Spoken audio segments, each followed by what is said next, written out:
عليكم، مرحبا بكم في قناتي. اليوم ان شاء الله رايحين نديروا لي بات مع بعض. انا بغيت نقول باستا بصح والله العظيم ما على باليش اسكو هذه يسموها باستا ولا لا. انا نعرف غير لي لازان اللي يقولوا عليها باستا. يعني من فضلكم خلوا لي في التعليقات تاعكم اسكو هذه الوصفه نقدر نقولوا عليها باستا ولا لا، يعني فضلا وليس امرا، هكا غير باش تصحوا لي المعلومات تاعي. المهم حكمت الماء غليته غايه، درت فيه لي بات تاوعي ودرت معاهم ورق ملح، خليتهم يطيبوا لمده 20 دقيقه، صفيتهم وشللتهم بالماء بارد. على حمالهم روحت درت عليهم زوج فروماج، يعني زوج مغارف تاع فروماج فوندو.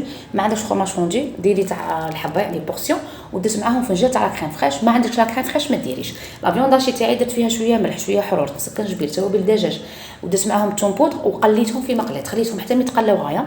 درت عليهم نص مغرف تاع طوماط كونسونطري، فنجان تاع ماء والرند، خليتها حتى من نشفت لي. روحت حكمت البلا تاعي، درت فيه لي بات وزدت عليهم ثاني لا فيون طاشي، ثاني زدت لي بات ودرت فروماج فوندو، دخلتها في كوشه حاميه وتحصلت على هذا الطبق الرائع.